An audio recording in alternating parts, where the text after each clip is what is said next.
c'est le projet du mémorial arménien de Marseille, qui remonte à 71, que le préfet des Bouches-du-Rhône avait bloqué, parce qu'il voulait le faire sur un terrain public.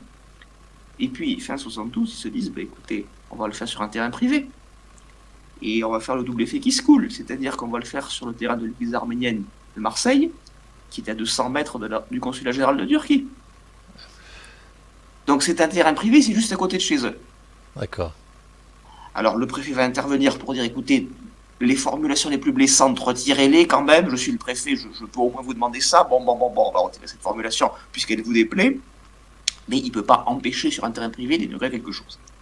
Et ils vont demander à un élu de Marseille qui s'appelait Joseph Kobiti, qui était secrétaire d'État à la jeunesse et au sport, donc vraiment le dernier rang, de venir, et ça va déplaire à la Turquie, forcément, qui va rappeler son ambassadeur, ce qui me paraît quand même une réaction plus forte que subtile, mais ça ne va pas durer longtemps, puisque en 1974, on va envoyer Ismail Erez, et comme Le Monde va l'observer, en un an, il va faire merveille, il va reprendre des contacts avec tous les milieux journalistiques, intellectuels, économiques, etc.,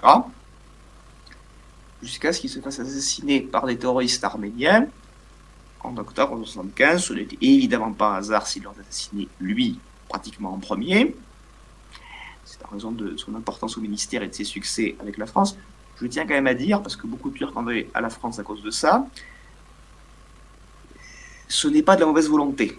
D'abord parce qu'Erez était populaire en France, mais aussi, ça, vous le lirez nulle part ailleurs que chez moi, c'est un rapport de la préfecture de police de Paris de 1974 qui ne se rend tout simplement pas compte de la situation. C'est-à-dire qu'ils commentent l'attentat qui a eu lieu aux États-Unis en 1973, ils disent oui, bien sûr, aux États-Unis, au Liban, certains Arméniens basculent dans le terrorisme, mais ça ne risque pas d'arriver à Paris.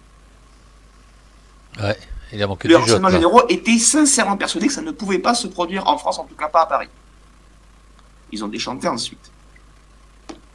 Ouais.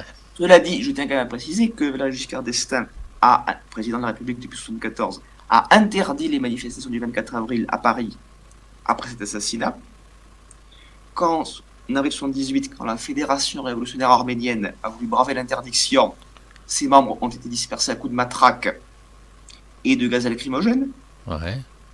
Et qu'en 1979, le projet de mémorial arménien à Alfortville a été bloqué par le préfet. D'accord.